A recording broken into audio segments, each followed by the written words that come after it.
नमस्कार. वंदनीय दादांना आपण सगळ्यांनी प्रत्यक्ष रूपात बघितलं नसलं तरी दादांचं अस्तित्व आपल्याला आपल्या आयुष्यात जाणवत असतं.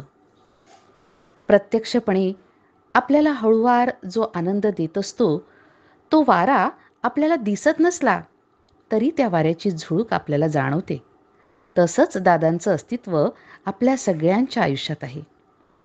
आपण सर्वांनी आपल्या अनुभवातले दादा जाणले आहेत किंवा आपण पुस्तकांमधून जे वाचले आहेत तेवढेच दादा आपल्या सर्वांना माहिती आहेत. पण कार्याच्या सुरुवातीपासून दादांसोबत जे सेवक होते त्यांनी जेवढं जवळून दादांना बघितलं आहे, त्यांना जो दादांचा सहवास लाभला आहे तो सगळ्यांनाच लाभला असं नाही आणि सगळ्यांना अनुभव पण सारखेच आले असंही नाही. दादांचे विविध पैलू आपल्याला या सर्वांशी आपण जेव्हा प्रत्यक्षात भेटू तेव्हा कळतात. पण सगळ्यांनाच जे ज्येष्ठ सेवक केंद्रप्रमुख आहेत त्यांना भेटणं शक्य नाही. तेव्हा ज्या गोष्टी आपण पुस्तकात नाही वाचल्या, पण ज्या गोष्टी या सगळ्यांच्या हृदयात कायमच्या कोरल्या गेलेल्या आहेत, असे अमृतानुभव आपल्याला माहीत नसलेले दादा, दादांच्या आठवणी या सर्व भक्त भाविकांपर्यंत पोहोचाव्यात या दृष्टीनं गुरुसंवाद ही मालिका आम्ही आपणासमोर प्रस्तुत करीत आहोत. या मालिकेमधून आपण न ऐकलेले, आपल्याला माहीत नसणारे वंदनीय दादांसोबतचे या सर्वांचे सुखद क्षण अशा सर्व ज्येष्ठ गुरुबंधू भगिनी आणि केंद्रप्रमुखांकडून घेतलेल्या या मुलाखती आपण सर्वांना मार्गदर्शक आणि येणाऱ्या तरुण पिढीला प्रेरणा देऊन प्रोत्साहित करून कार्य पुढे नेण्याला निश्चितच मार्गदर्शक ठरतील. या सर्व मुलाखती या चॅनलवर आपणास बघायला मिळणार आहेत. तेव्हा या अमृतानुभवांचा आपण सर्वांनी लाभ घ्यावा ही आपण सर्वांना विनंती. नमस्कार. शुभम भवतु. आज आपण गुरुसंवाद या मालिकेअंतर्गत इथे श्रीयुत मोहन कसबेकर या फॅमिलीला आपण भेटायला आलो आहोत आणि आज आपला एक अतिशय चांगली संधी आज मिळाली आपल्याला की मोहन कसबेकर जी आपल्या दादांच्या संवादात खूप वर्ष होते आणि त्यांची जी फॅमिली आहे त्या फॅमिलीशी आज आपण संवाद करूया.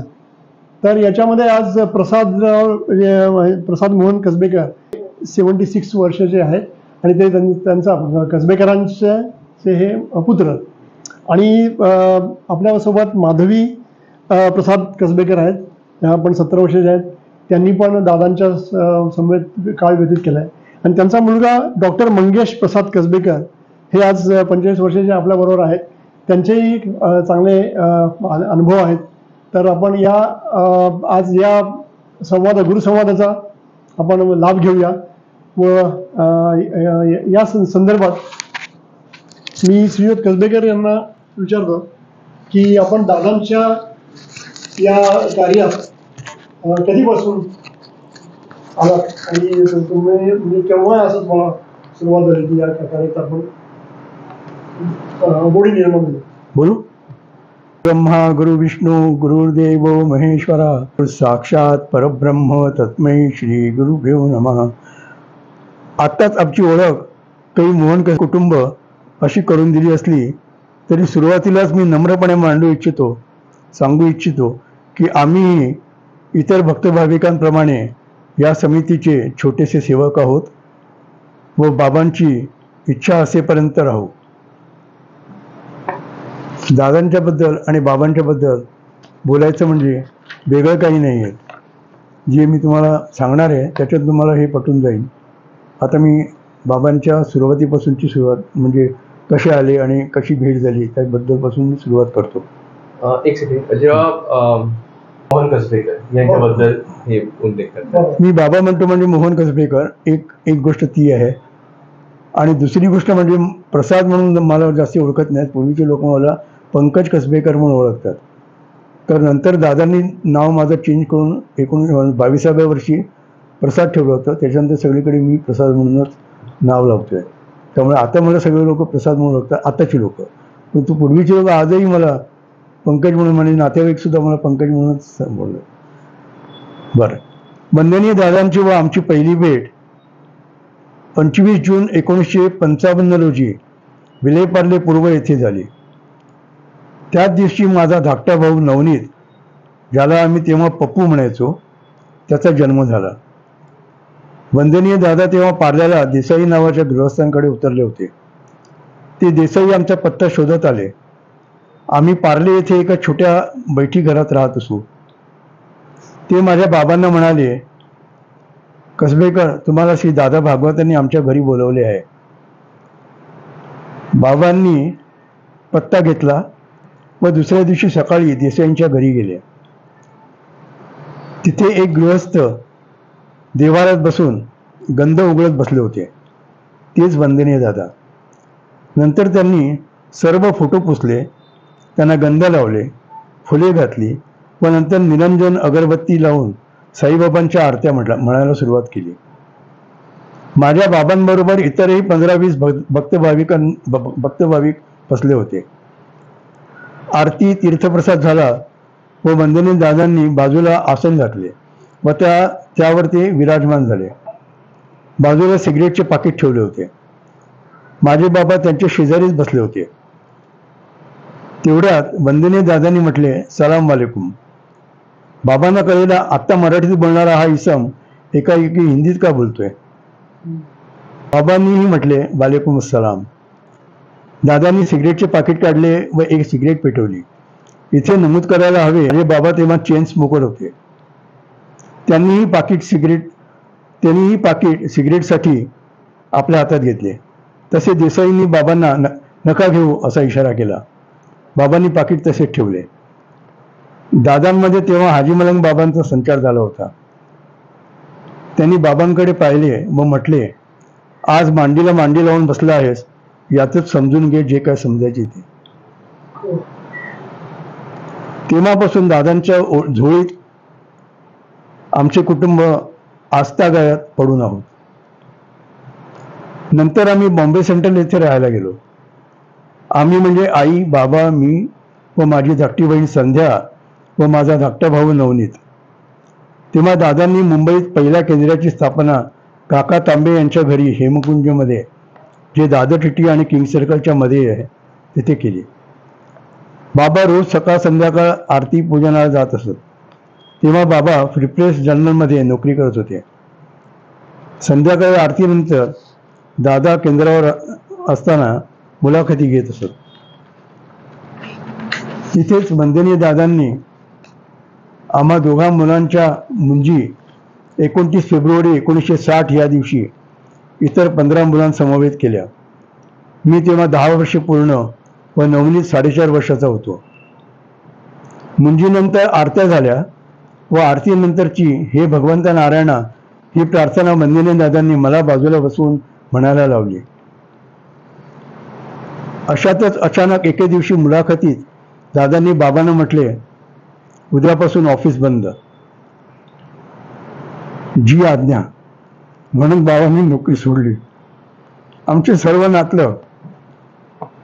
सर्व नातलग बाबा कुणा साधूच्या मागे लागले आहेत व घरच्यांना वाऱ्यावर सोडून दिले म्हणू लागले. आई आम्हा तिघांना मुलांना घेऊन तिच्या आईच्या घरी गिरगावातल्या सीतातळ्यात आली. बाबांना दुसऱ्या नोकऱ्यांच्या ऑफर येत होत्या, पण दरवेळी दादा नकार द्यायचे. मुंबईत तोपर्यंत 3 केंद्रे झाली. ऑपेरा हाऊस अजिंक्य मॅन्शनमध्ये वसंतराव कोठारींकडे, शारदाश्रम दादर येथे डॉक्टर नेरुरकरांकडे व हेमकुंजमध्ये काका तांबेंकडे.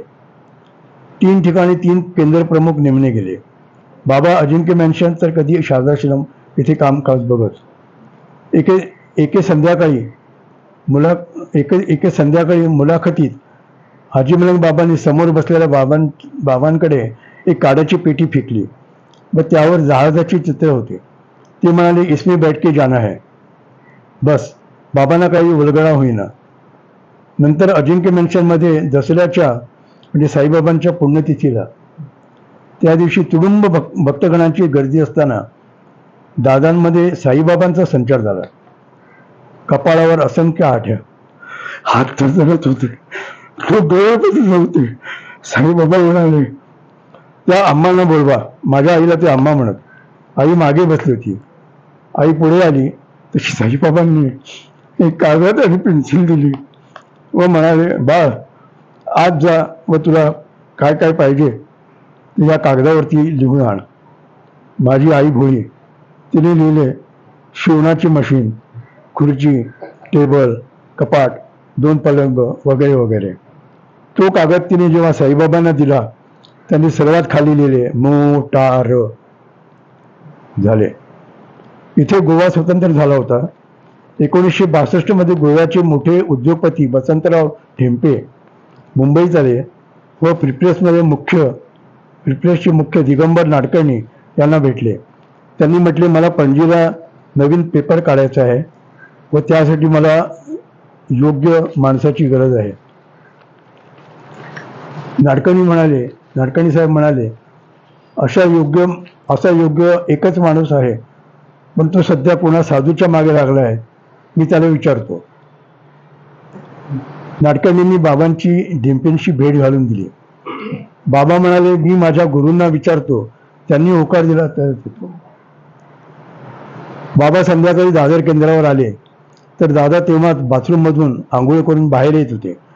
त्यांनी बाबांना पाहिले व म्हणाले, अरे मोहन, तू इथे काय करतोस? तुला आता जहाजात बसून जायचे आहे ना, तू जा, मी येतो मागून. ती जी काड्याची पेटी त्याच्यावर जहाजाचं चित्र होतं तेच खरं ठरलं. अशा रीतीने बाबा 1962 मध्ये पणजीला आले. त्यांनी A to Z सर्व कामे करीत प्रेस उभारला व नाव दिले द नवहिंद टाइम्स. नंतर काही वर्षांनी दैनिक नवप्रभा हे मराठी वृत्तपत्रही त्यांनी सुरू केले. आम्ही गोव्यात गेलो व आश्चर्य म्हणजे एका महिन्यात आईने कागदावर साईबाबांना लिहून दिलेल्या सर्व गोष्टी घरात आल्या, मोटारीपर्यंत. बाबांनी अनेक भजने लिहिली. जवळजवळ 67 भजने त्यांनी लिहिली आहेत. त्यांनी चाली लावल्या. तसेच पंत बाळेकुंद्री महाराजांचा भजनांनाही चाली लावल्या. ही सर्व भजने आपल्या सर्व केंद्रांवर गेली 60 वर्षे नित्यनेमाने म्हटली जातात. दादा गोव्याला दरवेळी यायचे तोपर्यंत आणखी 2-3 नवी भजने बाबांनी तयार केलेली असायची. दीपक दादा त्या चाली व्यवस्थित गायचे. गंमत म्हणजे बाबांचे पहिले भजन ही गंमतच आहे.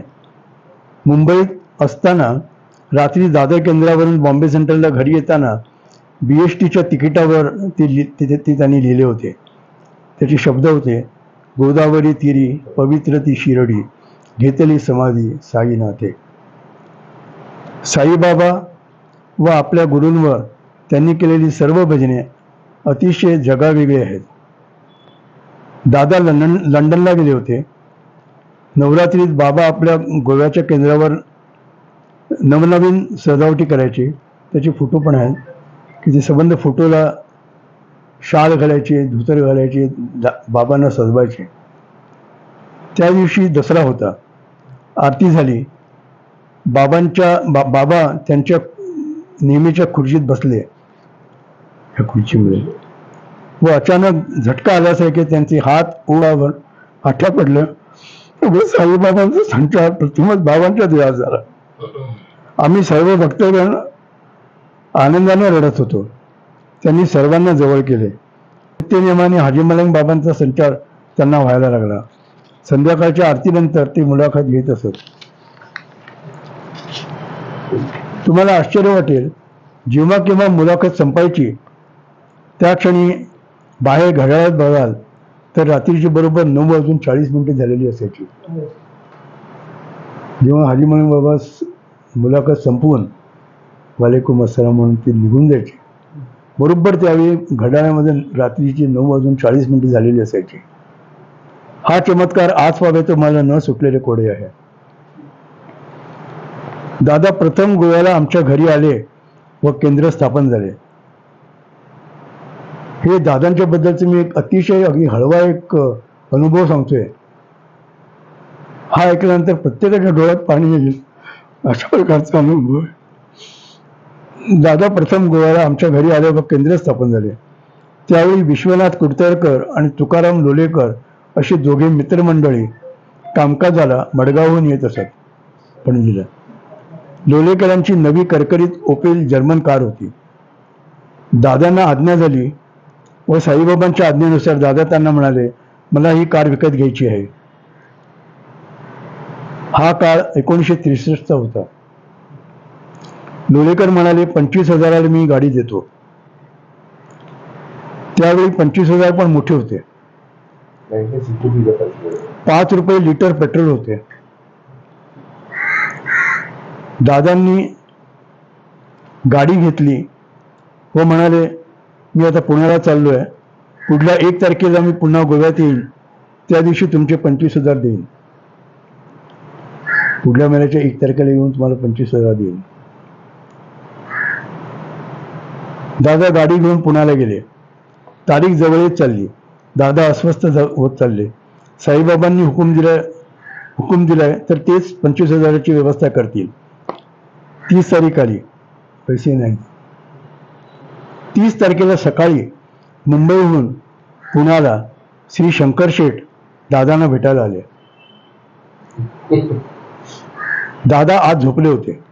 शंकर शेठनी सकाळच्या आरतीनंतर एक बटवा थाळीत ठेवला, जी पैशाची आपण थाळी ठेवतो त्याच्यात ठेवला, व नमस्कार करून निघून गेले. दादांचे बंधू लक्ष्मणराव यांनी आरतीनंतर थाळीतला बटवा उघडला, बघता तर नोटांची मंडले. ते तसेच बटवा घेऊन दादाकडे आले व म्हणाले, दादा ह्यात खूप पैसे आहेत. दादांनी म्हटले, मोजले तर बरोबर 25,000.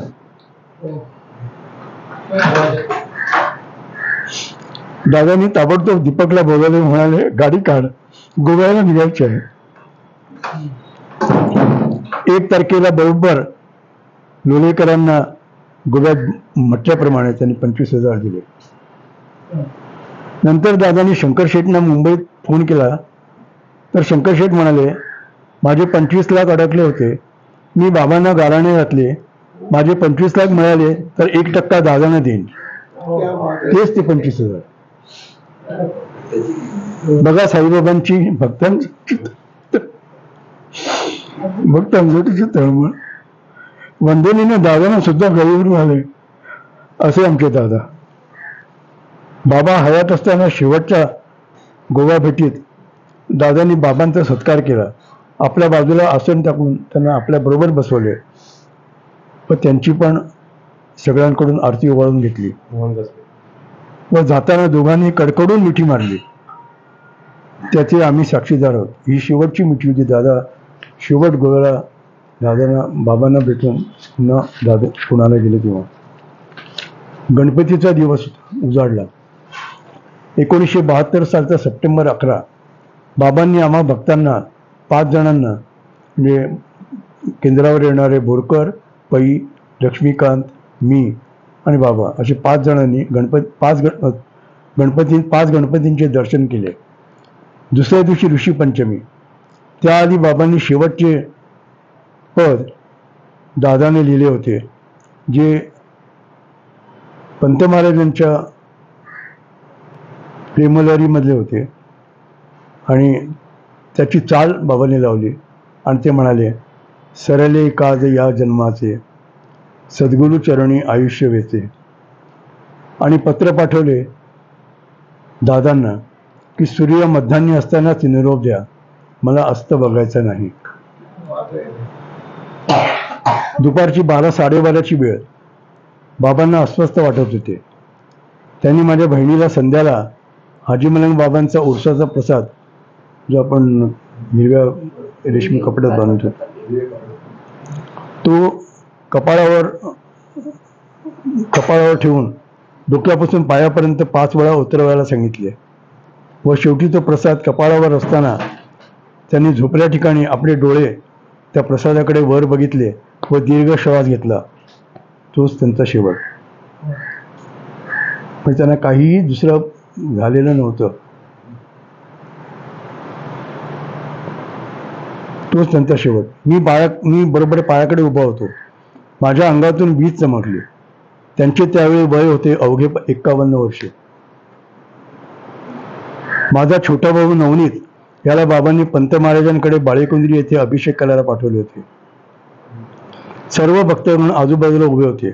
काय करावे सुचेना. मी दादांना फोन लावला. दादा पुण्याला होते आणि दिल्लीला निघणार होते. त्यांनी ऐनवेळी दिल्ली ट्रिप कॅन्सल केली होती. मी म्हटले, डॉक्टर म्हणतात बाबा गेले. दादा म्हणाले, मी ताबडतोब निघतोय, मी येईपर्यंत तुम्ही सारे पंचमुखी हनुमत कवचाची पारायण करत राहा. आम्ही 25-30 जण धोतर घालून आसने घेऊन दुपारपासून पाठ करत होतो. आमच्या घरच्या केंद्राची संपूर्ण गल्ली लोकांनी भरली होती. न्यूजपेपरवाले उद्याच्या पेपरमध्ये बातमी काय द्यायची हे विचारत होते. मी म्हटले, आमचे गुरु येतील व मगच आम्ही डिक्लेअर करू.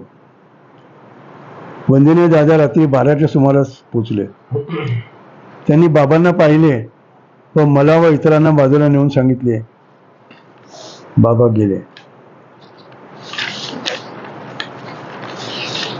दुसऱ्या दिवशी वंदनीय दादा परवरीला सुट्टणकरांकडे गडबडा लोळत लोळत रडत होते. माझा मोहन गेला, माझा मोहन गेला म्हणत. हे मी मुद्दाम वाचून दाखवलं कारण अशा प्रकारचं जे काही अगदी 1955 पासूनची दादांच्या बरोबरची त्यांची होती त्याच्याबद्दल मला सांगायचं होतं. तुम्हाला काही प्रश्न विचारायचे तुम्ही विचारा, माझ्याकडे काही दुसरी उत्तरं आहेत. तेच म्हणजे आता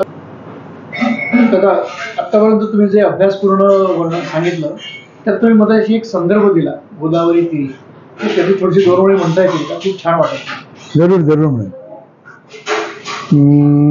गोदावरी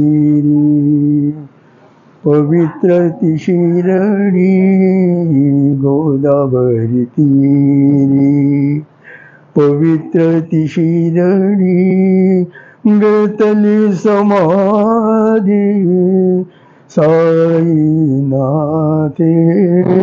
साईनाथे. गोदावरी तीरी पवित्र ती शिरडी, गळतली समाधी साईनाथे, साईनाथे.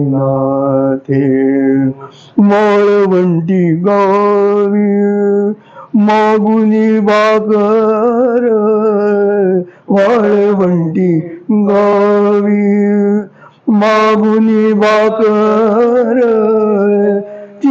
चिंदी कफनी शोभे अलंकार, शोभे अलंकार.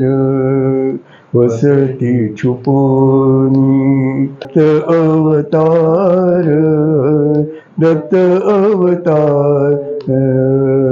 गोदावरी. छान काका. दादांच्या आरती संग्रहामधली तुमच्या वडिलांनी लिहिलेली आरती नातवाकडनं आणि मुलाकडनं ऐकताना खूप छान वाटलं. आणि ही पहिली आरती आहे, म्हणजे पहिलं भजन आहे जे BSTच्या तिकिटावरती मागच्या बदल लिहिलं होतं. मगाशी बरोबर. मुद्दाम थांबवून तो ही पहिली आहे. आता आपण जे प्रश्नोत्तर चालले होते, हो. आपण एक अभ्यासपूर्ण सांगितलं की दादांची आणि त्यांची भेट कशी झाली, कारण ती वडिलांच्या शेवटापर्यंत. तुमची आणि दादांची पहिली भेट कशी झाली याच्याबद्दल ते सांगता येईल का? ऑफकोर्स, कारण I was born in this family आणि I am born in this family. तो जन्मापासून, इनफॅक्ट जन्माच्या आधीपासून आय शुड से, कारण जेव्हा मी पोटात होतो आईच्या, तेव्हा आय थिंक कामकाजामध्ये वंदनीय दादा होते, डॉक्टर वाघ होते आणि मी तेव्हा गेलेली होते. त्या संवेदना घ्यायला. हा नाही, संवेदना घ्यायला नाही, मी असे बसलेले होते आणि मला काही त्याच्यातलं माहीत नव्हतं. कारण माझं लग्न होऊन 1 वर्ष झालं होतं. त्यामुळे दादांबद्दल एवढं मला कळत नव्हतं, पण मी बसलेले होते असे बाहेर. तेव्हा दादा मी असंच बोलता बोलता म्हटलं की मोहननी ते केलं ते त्यांचा मुलगा करेल, आणि मग पंकजनी नाही केलं ते मंगेश त्याचा मुलगा करेल. Without sonography that time they came to know that there will be a male child. कारण जो मोहन करून सगळं पंकज करेल त्याचा मुलगा करेल. So that's what. ते एक झालं. आणि मग म्हणजे माझं नामकरणापासून, कारण आईने जेव्हा सांगितलं मुलगा झाला तेव्हा दादांनी तेव्हा हा 2 महिन्याचा होता. आम्ही इंदोरला तेव्हा राहत होतो आणि आम्ही आईकडे गावात. तेव्हा माझी आई, मी आणि माझी सासूबाई आणि माझी नणंद आम्ही दादांकडे दर्शनाला गेलो, तर त्यांनी आला बघितलं आणि म्हटलं मातृमुखी सदा सुखी, चांदीचा चमचा घेऊन आले. म्हणजे आणि मग दादांनी माझं नाव मंगेश दादांनी ठेवलं. Mangesh. So it started from there. जसं बाबांनी मगाशी उल्लेख केला वडिलांनी माझ्या, की he was the first batch तिथे दादांनी मुंज बाबांची केली आणि I was the last batch. So it was in 1991. स्वतः दादांनी आमचं म्हणजे ऑफकोर्स तेव्हा पुण्याच्या केंद्रावरती. पुण्या द्वारकामाईमध्ये. तर so I been very fortunate. मला जे माझे ओळखीतले दादा आहे आणि जे मला आठवत आहेत, of course I must B 8-10 years. आणि मला जे काही आठवते was Dadar Matunga cultural hall. आणि म्हणजे प्रचंड गर्दी आणि दादा आले तर अशी ती कुजबूज असायची, दादा आले. आणि आय स्टील रिमेंबर तो स्टेज पूर्ण सजलेला फ्लावर्सने आणि दादा बॅकस्टेजून यायचे आणि आम्हाला एवढा आनंद व्हायचा. मला अजूनही आठवत आहे की मी काय must be around 7-10 years old आणि आपण थोडे इथे तिथे धावपळ वगैरे करतो. तर आईने ते रांगेत मी उभं आहे तर आई मला जे हात पकडला, म्हटलं बघा ते दादा तिथे बसले, त्यांना सगळं कळतं. Exactly knows what you are thinking. आणि ते जे तेव्हापासून जे डोक्यात आहे की दादांना सगळं कळतं म्हणून. सो जेव्हा माझी पारी आली मी व्यवस्थित वगैरे त्यांना दंड वगैरे घातला. दादाने व्यवस्थित मला बघितलं म्हणजे काइंड ऑफ. सो ते मला एक खूप मोठी आठवण आहे. मग मध्ये आपण आय थिंक दादरला आपण गेलेलो दादांना भेटायला. सो अनफॉर्च्युनेटली दॅट टाइम दादा वॉज ऑन व्हीलचेअर. आणि मला जे आठवतं दादा मी त्यांच्या पायथ्याशी बसलेलो and I had a very strong thought that point. म्हणजे I must be 11-12 years old. तेव्हा खूप स्ट्रॉंग थॉट मला आलेला की just to press his legs. But then I looked at Dada and Dada gave us broad smile and I will never forget that smile what kind of he gave me. Marathi ते मला खूप आठवण आहे त्याची दादांची. आणि दादांनी म्हणजे मी तुम्हाला सांगतो ॲज फार एज माझं शिक्षण इज कन्सर्न ना, I been very honest with you and very open with you all. मला मेडिकलला जायचं होतं. आता बघा दादांचा चमत्कार कसा आहे, मला MBBS जायचं होतं. म्हणजे सगळं दादा डिसाईड करतात. ट्रस्ट मी, आपल्याला वाटतं आपण खूप मेहनत करतो, आपण काय करतो, पण अल्टिमेटली त्यांनी ठरवलेलं आहे.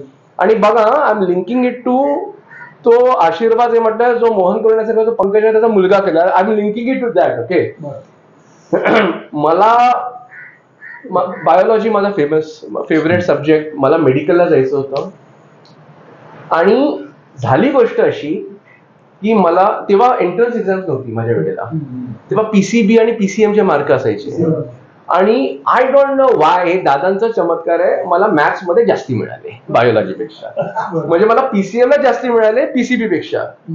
आणि मी असा हट्ट धरला की नाही, काही केलं मी मॅथ्स घेणे, मला मेडिकलला जायचंय. पण that percentage it was not possible for me. मी वेड्यासारखा, आम्ही नाव सेम वेड्यासारखा मायक्रोबायोलॉजी मध्ये ऍडमिशन घेतलं. नाही 12वी नंतर. अँड तिथे वडिलांनी माझा इंजिनिअरिंगचा फॉर्म भरला. ओके. अँड माझा पहिला दिवस आठवतोय मिठीबाई कॉलेजमध्ये, first day of microbiology, BSc microbiology. वडील आले, बोलले की तुझा नंबर लागलेला आहे इंजिनिअरिंग मध्ये. आणि म्हणजे we didn't have to do any effort and I got admission in engineering.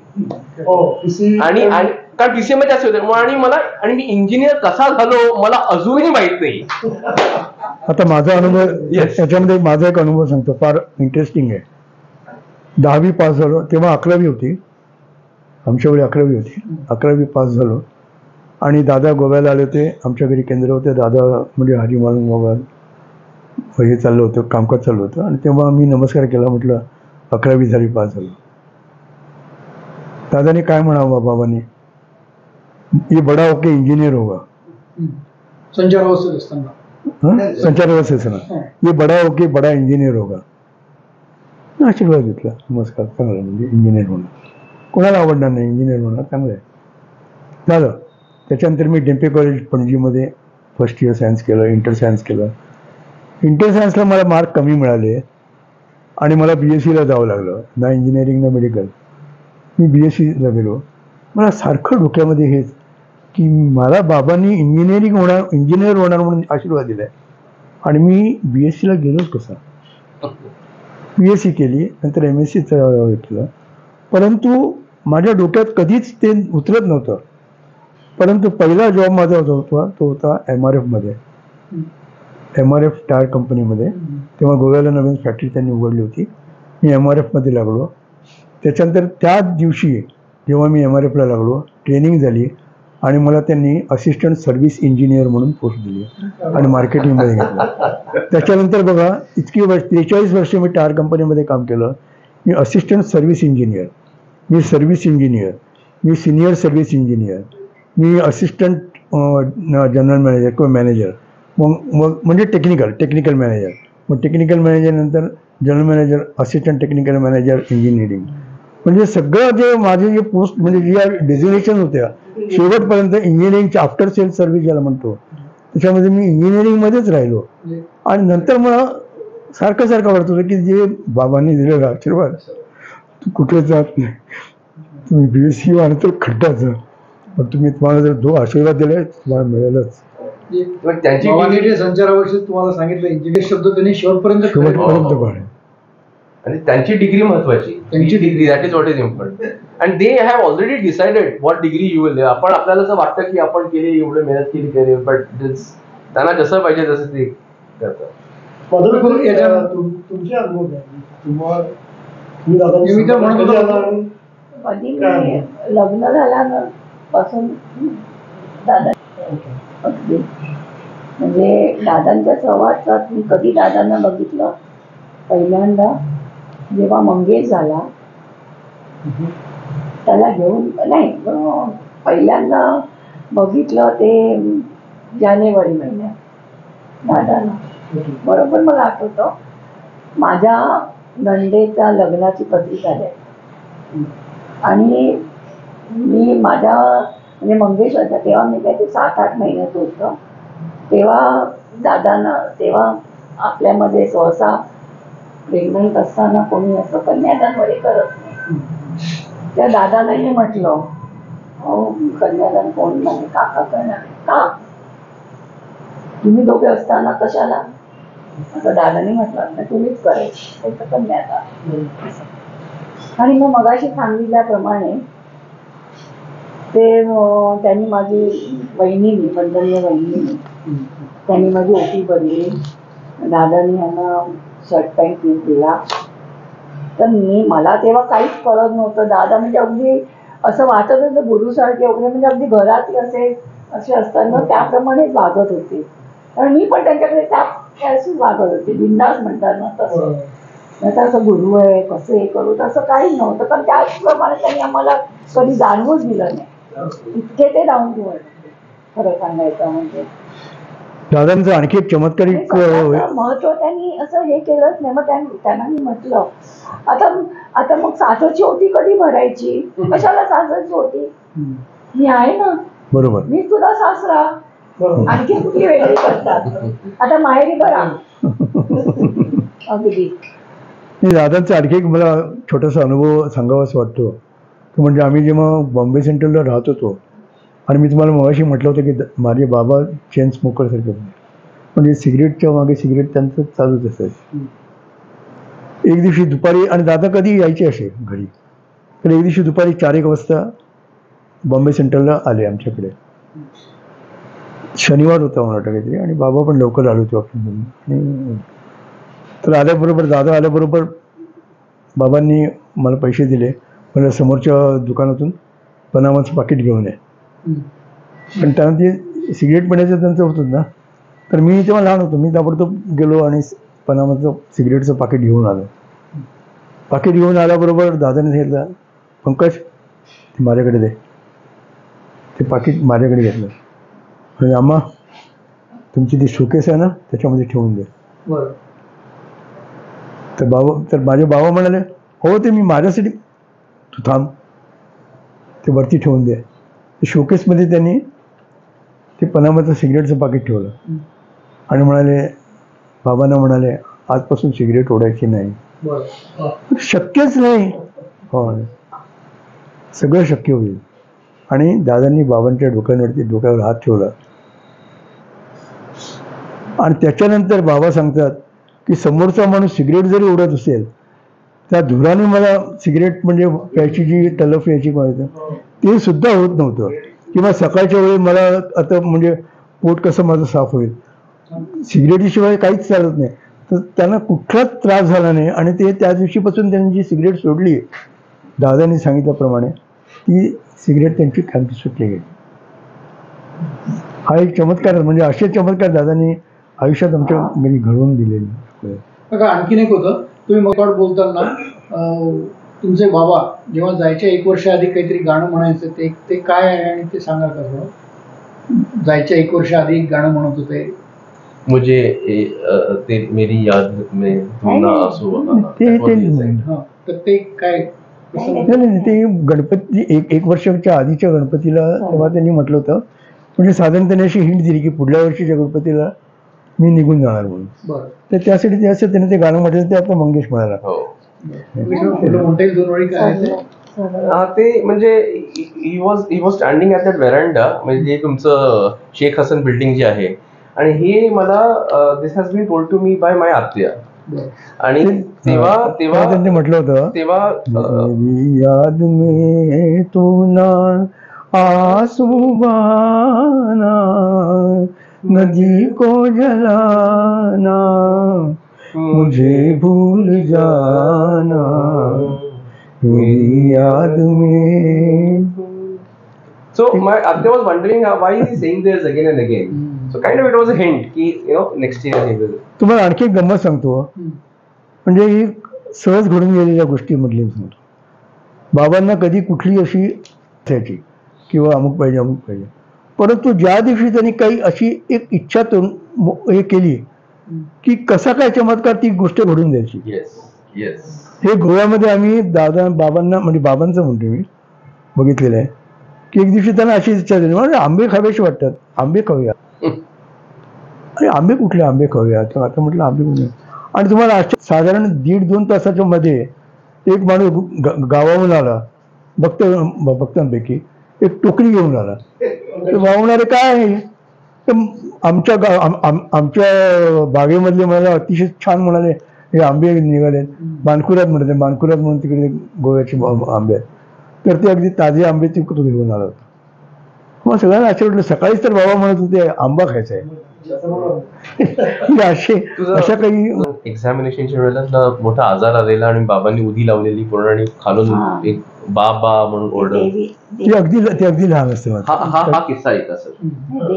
नाही देवी नाही बघ, नाही मला टायफॉइड झाला होता आणि सीताचळीमध्ये मी आजीकडे राहतो. सीताचळीमध्ये आजीकडे तिकडे होतो आणि मला टायफॉइड झाला होता. मी झोपून होतो, लहान होतो तेव्हा, किंवा मला वाटतं 5-6 वर्षाचं असणार. आणि त्यावेळी बाबा जात होते केंद्रावरती वगैरे, परंतु मी तिकडे आजीकडे होतो, माझ्या आईच्या आईकडे. आणि जोपर्यंत माझा तो आजार होता तोपर्यंत खालून एक फकीर यायचा. आम्ही दुसऱ्या मजल्यावर राहायचो आणि खालून एक फकीर यायचा आणि तो बरोबर वर बघून, म्हणजे मला जसं आजीने सांगितलंय, बाबा असं काहीतरी म्हणायचं. फकीर त्याच्या हातामध्ये झुपारडं असायचं आणि बाबा म्हणायचं.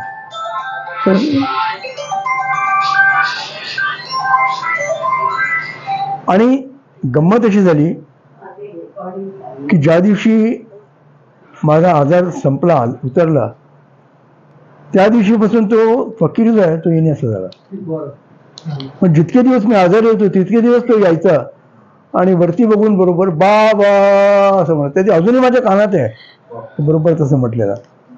आणि त्याच्यानंतर तो जो परत दिसला नाही, तो दिसलाच नाही. आणि आजोबांनी तुझ्या अंगावरती उभी केलेली जेव्हा तुला, ते एक जानवा म्हणून एक रोग आहे, म्हणजे असं ते फोड येतात, ते संबंध असं जर ते दोन्ही बाजूने असं जर ते जोडले गेले तर त्याच्यामध्ये मृत्यू येऊ शकतो असं. तर ते बॉम्बे सेंट्रल असताना ते सुद्धा लहान असं एकदम झालं होतं, हार्पिक साईड होतं असं, ते असं ते त्या जानवा म्हणत होतं, जाणण्यासारखं असं. तर तेव्हा बाबांनी दुसरं औषध डॉक्टर काही केलं नाही, फक्त बाबांची साईबाबांची उदी आणि तीर्थ तीर्थ बनवायचे, ते फक्त मला लावायचे आणि उदी लावायचे. तीर्थ लावायचे आणि उदी लावायचे. कोणाला विश्वास बसणार नाही, त्याच्यामध्ये ते सगळं सुकून गेलं. विश्वासाची गोष्ट आणि ते तसे होते आपल्यासारखे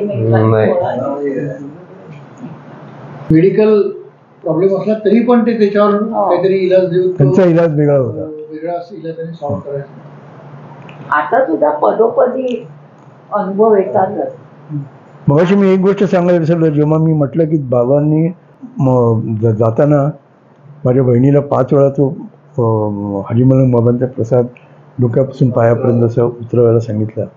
आणि मग शेवटी त्याने तो इकडे ठेवत असताना त्याने डोळे असे वर करून त्या प्रसादाकडे बघितलं आणि दीर्घ श्वास घेतला आणि दॅट वॉज इज एंड, म्हणजे त्याचा शेवट झाला.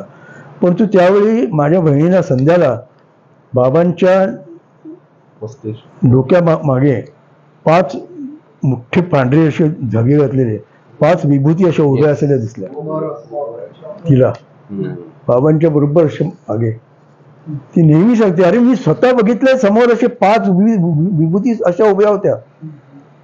त्या आणि वडिलांच्या अंगातून करंट गेल्यासारखं, बिकॉज ही आणि मी पायाकडे होतो पण माझ्या अंगातून एकदम वीज चमकली एकदम. आता म्हणजे तुम्ही आज जे अपेक्षित होते त्यात का?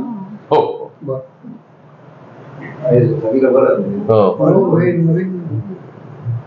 हे माझ्या बहिणीने अनुभवलेलं आहे. आज ती असती जर तिने सांगितलं असतं. आठवलं म्हणून मी संध्या पुष्कळ गोष्टी आहेत. कसबेकर कुटुंबियांच्या मुलाखतीचा भाग 1 आपण ऐकला. या मुलाखतीचा पुढील भाग आम्ही लवकरच प्रस्तुत करणार आहोत. तरी सर्वांनी नक्की बघा आणि अशाच अनेक सुंदर मुलाखतींसाठी गुरुसंवाद चॅनलला सबस्क्राईब करा. अनेक लोकांपर्यंत गुरुसंवाद पोहोचवा.